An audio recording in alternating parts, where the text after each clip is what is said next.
You're listening to Somewhat Frank with me, Frank Gruber.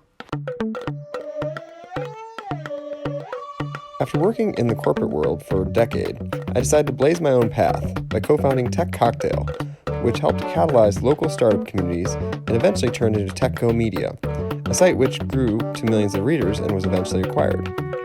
Over the past decade, I've interviewed hundreds of entrepreneurs and thought leaders from some of the fastest growing and most successful companies in history. And along the way, I've learned amazing lessons from my experiences. So we're going to talk about startups, tech, innovation, and their intersection with personal life, and anything else on Frank Gruber's mind. So let's get started being Somewhat Frank. Somewhat Frank is produced with the help of Established, my new company. Hello everybody, it's Frank Gruber, and it's the Somewhat Frank podcast again. Back again, I'm here with Johnny Good Times Gaidos. We're going to share lots of new celebratory moments for different members of my network. We're going to talk about startups. We're going to talk about technology. Got lots on hand today. How you doing, Johnny? I'm doing great, Frank. I'm so excited to be here, and I'm pumped up, and I'm ready to get into some of this great content. Yeah, and guess what? It is snowing here. I'm in Maine, and it is snowing again. I feel like it should always be either snowing in Maine, or you should be at a camp on some lake that you can't pronounce in upstate Maine in the summertime. One of the two are what I think of when I think of Maine. And lobster, of course. Lobster, yeah, of course. Well, we got the snow coming down, so kind of a serene look outside. So anyway, let's get started. What do you say? I'm ready to do it, man. What's new in your life? What's going on? Well, there's been a lot of great stuff happening in my network. Really excited to share some of these things. But before we do, I wanted to jump into this article that caught my attention. Are you familiar with Away luggage? I am. I don't own one, but I know that it's on many of my friends and family Christmas lists oh, is it? Year. But I don't have one myself, but I'm familiar with them. Yes. Yeah, I see them everywhere. Like they've really, I think it's turned into a company, like $1 billion or $2 billion company overnight, pretty much. And the founder and CEO, Steph Corey, was recently ousted after basically she was using communication tool Slack to intimidate employees in public channels. So more or less, if you're not familiar with Slack, it's a communication tool where team members share information via public channels, and they have an internal policy where they don't use the direct message functionality as much, and they don't use email. So they're very transparent, and a lot of things go out there in public channels. So obviously, unfortunately, she was intimidating her employees, but also really interesting to be able to then have other folks take that information and help the other employee out, and more or less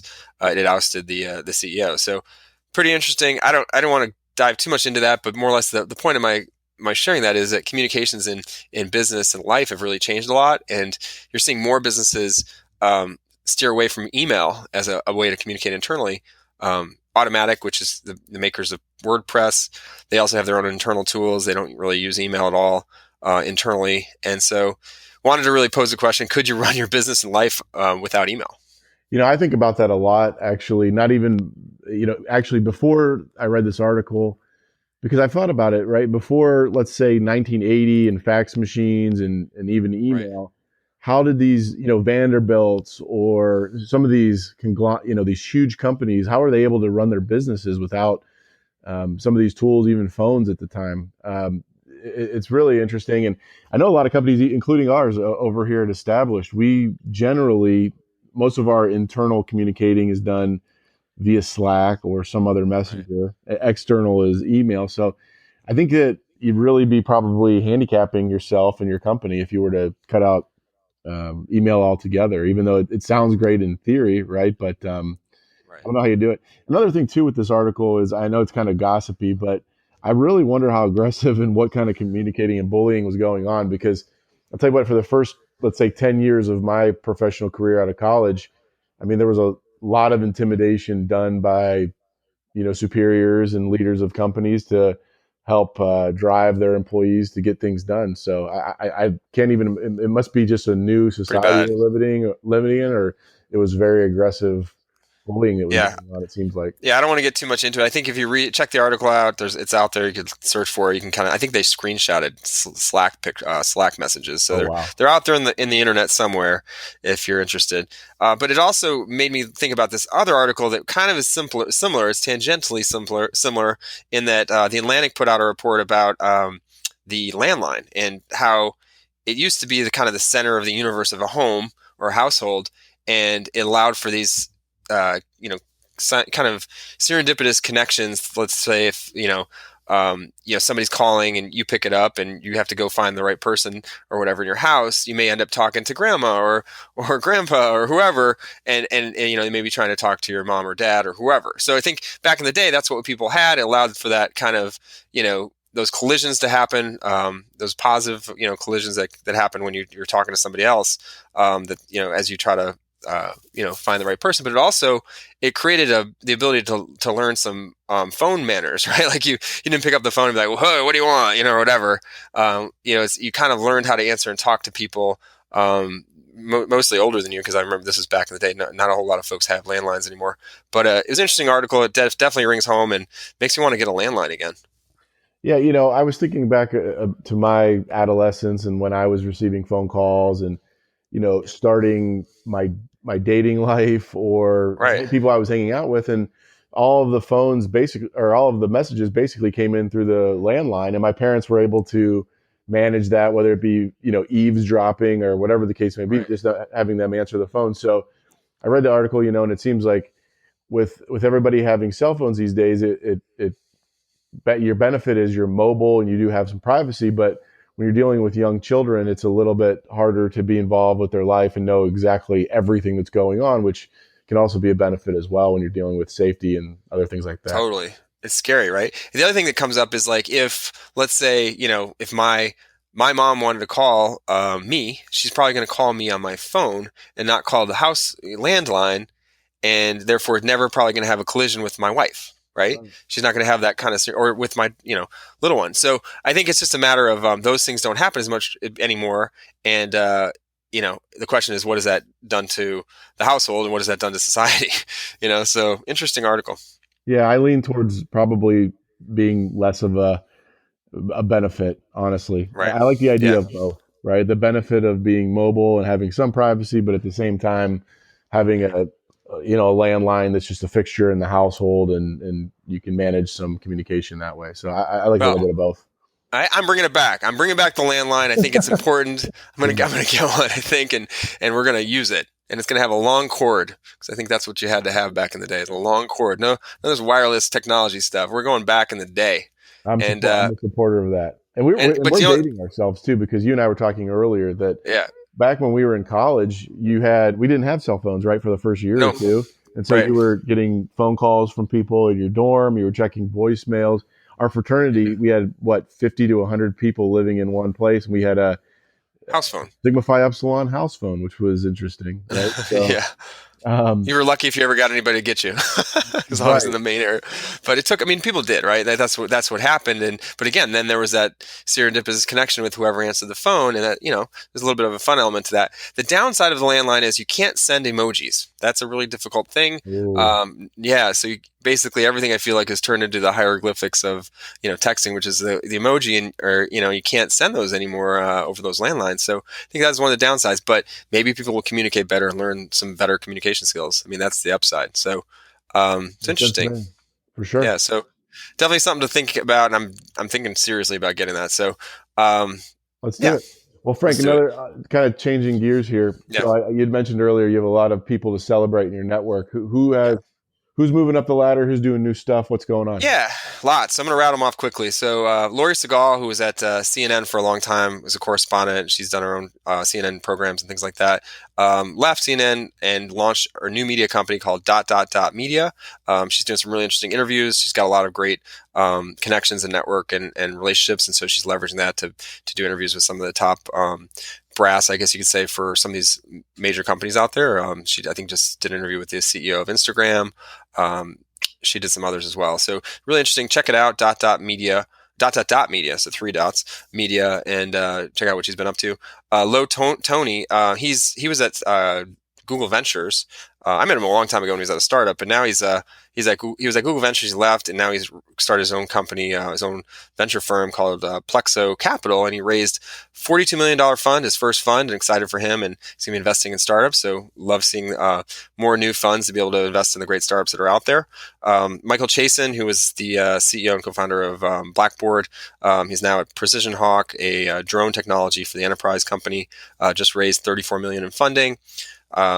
Jason Fuden, he's the co-founder and CEO of Y Hotels. It's really interesting. They take up old apartments and luxury apartment buildings and turn them into hotels, pop-up hotels with 24/7 on-site staff. And so he's done this now for between 100 to 200, 250 different rooms, I guess. And he's basically just raised $20 million B fund, Series B funding, and to grow that out. And it started in DC. And this thing is an interesting model, similar in line to like an Airbnb, but in the hotel space, right? And taking inventory that wasn't being used and repurposing it.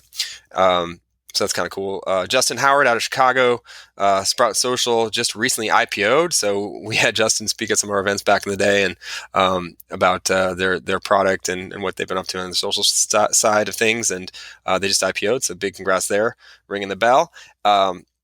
Cody Bardo and the Trust and Will team, really interesting product for estate planning online. It just raised their Series A, $6 million in funding to grow that out. And one that came... Frank, sorry, to cut you off, buddy, but you recently used them personally, right? Did you have a good experience with that? Yeah, I tried it out. I wanted to test it out, and it does work really well, so I liked it. I thought it was a really great product. So anyone that's looking for a will or a trust or anything like that, you should definitely check it out. And then... personally, I've got my brother-in-law, Mike Levins. Congratulations to Mike Levins. He was in the insurance world, corporate insurance world for a long time, and he just dove off the entrepreneurial diving board, and he's joined a startup in the insurance tech space. Really excited for him and what he's up to. So looking forward to sharing more about what they're up to soon. So congrats, Mike. Yeah, that's congrats to Mike as well. I know him a little bit myself personally, and I'll tell you what, I was blown away and surprised by that, and I wish him the best of luck, and I'm sure he'll prosper significantly. But I know that he was in the corporate, insurance world forever, so I was definitely surprised by that. So good luck to Mike. That's awesome. Go Mike. Yep. All right. So next up, we're going to be heading out to Las Vegas after the holidays here. CES 2020 is right around the corner, second week of January. So we've got some work out there with pitch competition with AARP. So there's a bunch of companies that'll be pitching. It's a sports technology theme, and our team is helping produce that event out there at Eureka Park. And then, right after CES, kicks into gear for South by Southwest, which is in Austin, Texas in March. So we're already starting the planning for that. So if you're looking to do anything interesting in Austin, Texas, and you need help with an activation or anything like that, our team at Established can help with that, or if you have ideas or whatever. We're also doing our own. We've been doing this for over a decade. We've got our Startup of the Year house and whatnot that we produce some events there. So if you want to get involved, have a startup wants to get involved, or a company that wants to get involved, definitely reach out. A lot going on there.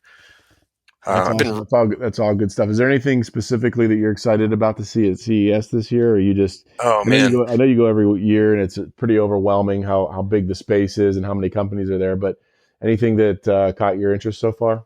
I don't know. I haven't really heard the buzz yet. I think after, probably in a couple of weeks, we start hearing a lot more. But there's always something that pops out, whether it be faster speeds of wireless or 5G or whatever, or more screens, bigger screens. I haven't really seen it yet, but I think there's been a real move the last few years towards autonomous vehicles and electric vehicles, and the whole vehicle space has changed a lot, and there's a lot of that kind of stuff there. I always look for the kind of outliers, though, like the interesting kind of outliers. And Eureka Park has about 2,000 startups that'll be there, so they'll be looking at those and then kind of walking the floor just to see what else is there. But it's also a really good convening point for anybody that hasn't been. There's people coming from all over the world to be a part of it. So even if you're not interested in going to all and looking at the floor or the trade show part of it, it is a good convening point for meeting people, and rather than chasing them all around the country. So that coming to Vegas, you can try to connect with people there. So that's a real benefit as well. So been reading a lot, John, lots of articles, lots of good stuff. So I think first one I wanted to dive into was, we've been kind of set in this 8-hour work week for over 100 years. There's, not us personally, because we're not 100, but there's that's kind of been the norm, and it goes way back, and there's some folks that are starting to maybe question that is that the right timing, and you even got folks like Tim Ferriss, who came out with the book of a few years ago of 5-hour work week, right, or whatever. So Sure. um, so Yeah, yeah, so it's interesting, and with all the new studies they have coming out, just like any other product or any other processes, um, it just makes sense, right? You iterate and you move forward, and I think that it's something that we should review. Just because we've done it in the past doesn't make sense that we need to continue doing it. So right. I, And I remember, misquoted. It's actually the 4-hour work week by Tim Ferriss. I was just thinking about the article I read, which basically said that the optimal amount of time is, that you can work is a 5-hour work day. So actually, if you start 8 o'clock in the morning, go to 1, and you just focus on the things that you really need to focus on, and you're not doing the water cooler, and maybe you're not getting lunch till 1 or whatever. So you really just focus on the things you need to do on your list. You may just be as productive as if you had an 8-hour day. So that's kind that of interesting. that actually makes perfect sense to me. Point being is, I remember my years out of college, 8 to 5, 8 to 6, job that I was working. I would get fired up on coffee and get everything knocked out before lunch, eat lunch, and things would kind of slow down. You'd meander around, talk to your work colleagues, shoot out 1 to 2 emails here in the afternoon, and basically be done. So, I mean, if you could cram it all in before lunchtime, that's really when I was the most productive in my career. So, makes sense to Yeah. me. Yeah, so that's kind of interesting. I'm wondering, maybe there's some tests we could do or something like that with our company, see how it goes. But I feel like I that's summer, right? Summer hours when you're like trying to get everything done by Friday at 1, so you can go out and have the rest of the evening or whatever. So maybe we'll try it back then if I remember to do that. So We could probably monitor Slack and just see when the most activity is going on. And I would, right, if I was a betting man, I would say that most of it happens before lunchtime. But that being said, also we're spread out across the country, so so that's tough. Yeah. it'd be all over the place a little bit. But Yeah, I it just makes feel sense. like I rev up for Friday for some reason. If I feel like I cram to get things done for Friday, and I get it done like in the later parts of Friday, which is interesting. So I don't know if might not be the norm, but yeah, I'd give it a try. Um, Definitely worth it. Sure. So, another article that caught my attention is this. It was an Inc. article, so Inc. magazine, Inc.com, put out an article, the 12 most influential startups of the decade, which made me realize that holy cow, I totally forgot. Like this is the end of the decade, so Right. That's soon, like amazing. in a few weeks, and that definitely is interesting. I mean, it was 20 years ago. It was Y2K, which is Oh, insane. that's right. So what Feels like you and I were probably actually together for Y2K. Very scary. right. Time. But Yeah, very what scary time. But what do you have planned for New Year's while we're on the subject? nothing too crazy yet, but still trying to figure that out. Actually, it's pretty low key up here. But Times have definitely changed from Y2K going out partying in Chicago to yeah, these days having families and probably good nice glass of wine and sitting around a fire somewhere, right, something like that. Yeah. exactly. But yeah, the article really was about these companies and listed 12 companies, and I can rattle them off real quick for you. It's Airbnb, Epic Games, Facebook, Instagram, Slack, Snap, Tesla, and SpaceX, Stripe, Theranos, Twitter, and WeWork. And I was like thinking to myself, wow, I thought the article was going to continue, but that was 12. So, I was thinking, well, what rhymes with Gruber that's missing? And I'm like, um, Uber, like, Right. or Lyft, like Uber Lyft should maybe even be one of them, I because don't they've know. changed. Lyft doesn't rhyme with Gruber, Frank. No, it definitely doesn't. But I was thinking, like, how can that not be on the list? Like, they started in 2010, and they've just changed the way we do transportation. Like, It's it's unbelievable that they didn't yeah, include it. I'm surprised by right. that. I would think that would maybe even be one or two. Number one, yeah. So maybe that's coming from some of the fallout from Uber's reputation. I'm not sure, but even Lyft wasn't on the list. And then the other one that kind of caught my attention, wasn't there, and maybe not as well known, is out of Chicago, Grubhub, which ended up acquiring Seamless, which is another food delivery company. Those two have been going since before 2010, but really picked it up, and they both they've IPO'd, and they're still doing great, but there's others that are now copying. You got Postmates and others, so and even Uber Eats and whatnot. So I'm just surprised that those weren't on there because Grubhub kind of laid the groundwork for these other companies, and Uber and Lyft obviously are continuing to push ahead. So, any thoughts?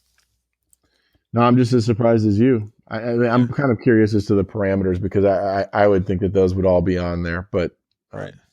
yeah, it's amazing how far things have come in 10 years. I'm interested to see where could the next 10 years go? Which brings me to another point. I think that back in like the early 1900s, they almost shut down the trademark and the U.S. Office of Patent because Wow. they had thought that all of the inventions had already been invented and there was no reason to have it around anymore. So think about that, right? Where we are now and where we're going. I mean, in the early 1900s, they literally thought that all of the inventions had already been Right. invented. There's no new ideas, right? Yeah, it's crazy. I can only imagine. And to that point too, I mean, things tend to be cyclical, right? So Yeah. what things are going to iterate, right now it's Instagram and it's, moving towards TikTok, and then where's it going to go in the Right. future there, right? So it seems like some of Well, these things tend to come back and and forth. even 10 years ago, Instagram was Flickr, and before that, they had Facebook. AIM was AOL. AIM was there, basically how you communicate. So yeah, you're right, and I guess it's just that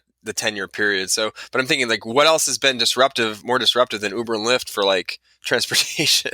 I'll I tell you what, don't that's what know. we need. You and I need to do a side project and look into, what companies kind of what the lifespan is, what the cycles are, and then look back maybe 20 years and see what was hot back then, and Right. put a new face on it and rehash it and throw it out there and see if we can get it That'd be cool. something else That's a going. good idea. That'd be Definitely fun a good idea. with all of our But with to our do that, plethora of free time. John, I would need a little more coffee, and that brings me to my next point. Big fan of Blue Bottle, which is started out in San Francisco as a coffee shop, and now I think they're global. I don't know if they are shipping internationally, but they do ship their Blue Bottle coffee all over the country as well as probably the world. And they also have their coffee shops a lot of different places. They're doing the cold brews in cans, so they kind of moved along, but. It was funded by True Ventures and a few others, but more or less, the interesting thing here, I read an article that in 2020 they're going to move away from using plastic or paper cups at any of their venues. Wow. So can you imagine? I mean, they're not Starbucks. They are moving in the right direction. They are growing. They're not at Starbucks level, but that's a pretty bold move for a company. And I'm really applaud them in that. I think that's really cool. So you got to bring your own mug, whether it be whatever you got, as well as if you don't have one, they'll lend you a mug in the actual in the coffee shop to be able to use. So pretty cool. Well, I think that's really cool, and I'm glad to see that because they're not, they're probably looking the short term revenue. They're probably taking a little bit of a hit, right? Right. Right. I don't know what that looks like exactly, but long term vision is much more important, and also for branding purposes, being that company that's environmentally friendly, chemical friendly towards their consumers, right? You're not drinking out of plastic containers anymore.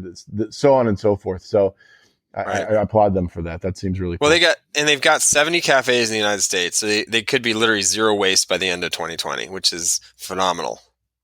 That is great. That's amazing. Yeah, so I love it. Love them blazing ahead and obviously looking at more of a purpose than just making great coffee. So yeah, it's pretty cool. And let's see what else. What else we got, Johnny? Well, transitioning over, I know that it's the holidays are coming up here, and there's been I think you guys, I saw on your Instagram that you went to the Prelude over there in Yep. Kennebunkport. So Yeah. you got to fill me in on that because I've wanted to go for years, as you know, still waiting for my invite. But it looked amazing, and I saw you were walking around downtown with some sort of a crazy hat, a present hat on your head or something like that. Yeah, no, definitely. So if you're not familiar, Kennebunkport, Maine is one of the top most festive places for the holiday season here. They do something called Christmas Prelude. This year it was the 5th through the 15th of December. Next year it's the 3rd through the 13th of December. But it's basically, 10 days of lots of different festivities. They do a big tree lighting. There's like multiple different types of parades. The first weekend it was the Crazy Hat Parade, which I created a crazy hat, which was I wrapped up Amazon gift and put a little Amazon tag on it and wore it on my head. And I thought it was an amazing idea until I got there and saw the phenomenal efforts that people had put into these crazy hats that they'd spent like all summer building. Everything from ships on their heads to lighthouses to, there was like an octopus, there was a clam, oyster with it was phenomenal. And so I thought we were going to win until we got there, and I was like, wow, wow.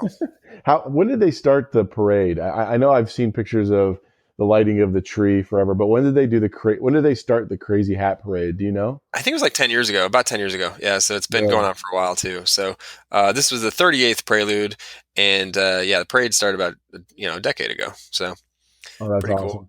And But it was a little chilly though. We got some snow. We had some snow one of the days, and we had all sorts of pretty much every kind of climate, because it even got up to the 50s one during the week, and then back down to the 30s and down to 8. So all over the board.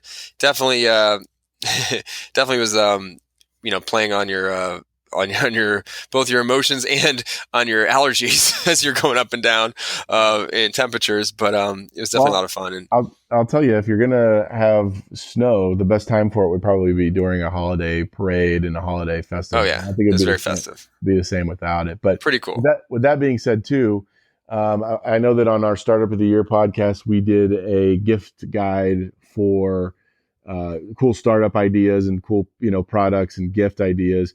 But Yep. is there anything else that has caught your eye recently? Maybe not startups, but anything that's on your Christmas list or that you're getting for people that you think seems pretty interesting?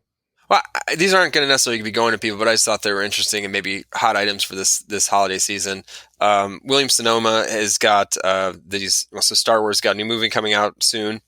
And Mandalorian's been out there. So Star Wars has done the Instapot, which is a instant pressure cooker, and now they've dressed it up as a Star Wars character. So you can get a couple different versions: Darth Vader or Chewbacca, or I think R2D2, and maybe one or two others. And they're pretty good, similar priced, and they look pretty cool. My wife would not agree; she thinks they look a little tacky, but I still think it'd be fun to send to somebody that loves Star Wars. So I think it's cool. Of course, with the Mandalorian, you've got the baby Yoda frenzy out there, and unfortunately, the Mattel is putting out a baby Yoda, but it doesn't come out until May of 2020. So sorry to bring that news out there, but there probably are some knockoff versions or other things out there that are baby Yoda-esque, and you could probably take a look at that. Bad timing on their part for once. But yeah, and on the same baby theme, there's. I mean, have you ever seen Baby Shark, the song? It gets in your head and you can't get it out. So if you've got a little one, I think there's this new Baby Shark toy from Pink Frog, who puts out the Baby Shark videos on YouTube. That it's a puppet, and as you open and close the mouth, it sings the song at the speed that you're opening and closing the mouth. So that's pretty cool, and will obviously annoy anybody you get it for. So if you've got anyone that you want a parent out there that you really want to play a trick on, that'd be a good one, because it'll just keep ringing in their head forever. Merry Christmas. And then there's the gravity blanket has been out there. I've seen it popping up in a lot of different wish lists out there, where it's a weighted blanket, and it's supposed to make you sleep better, and some people like a little bit of weight on themselves while they sleep. So that was another one. I'm trying to think. Yeti gear, obviously a good go-to. I'm actually drinking out of a Yeti mug from one of our conferences a couple years ago, and I love it. Yeah, fancy pantsy, right? Like, anyway, they're great mugs. They have a lot of different versions. They have tumblers, and they're for like wine glasses, as well as the kinds that are more like mugs and whatnot. So probably could find something interesting. They even make coolers, actually, which are really cool, but a little on the pricey side for if you're trying to find something for somebody on your family or whatever. Yeah, I actually finally bit the bullet and bought my first Yeti a few weeks ago, and they are expensive, as you mentioned. I mean, you're talking about a $250 cooler versus something you can get similar for size, 40 or 50. Exactly. But the selling point that I had on the tumbler that I just purchased, which was a little bit more expensive than your average tumbler, was the fact that it's, I think, double vacuum sealed and it's dishwasher safe, which to me, because I'm kind of a germaphobe and also don't like, I guess more to the point is I don't like hand washing things. I recently bought mine so that I could wash it in the dishwasher. So, but I it didn't also know keeps that. everything cold. I thought that they were all hand washed. So I've been washing mine by hand forever. So now that I know, I can put it in there. But along the same lines, another company that's similar to Yeti that I've seen a lot of and I like is Hydro Flask. They make kind of similar products. So if you can't find a Yeti, look for Hydro Flask. They're both really solid and create a lot of different options for maybe somebody that drinks liquids. I don't know if you like that. No, I know some people in my life that drink liquids, so I'll keep that in Perfect. mind. It's a perfect gift. Frank, if I don't get a chance to talk to you before the holidays, I wish you a very, very happy holiday, Merry Christmas, Same to Kwanzaa, you. Hanukkah, and Happy holidays. It's been a great decade, right? Like we got through it. Well, appreciate you jumping on. It's been another great episode of Somewhat Frank podcast. Thanks everyone for listening, and let us know what you think by giving us a rating out there on the interwebs. Thanks so much, everyone. Have a great day. Well, that's a wrap. Thanks so much for listening. This is Somewhat Frank, signing off. Frank Gruber. Oh, and don't forget, subscribe online, iTunes, SoundCloud, Android, wherever you can find it. Somewhat Frank podcast. We'll be back soon with another episode. Thanks so much.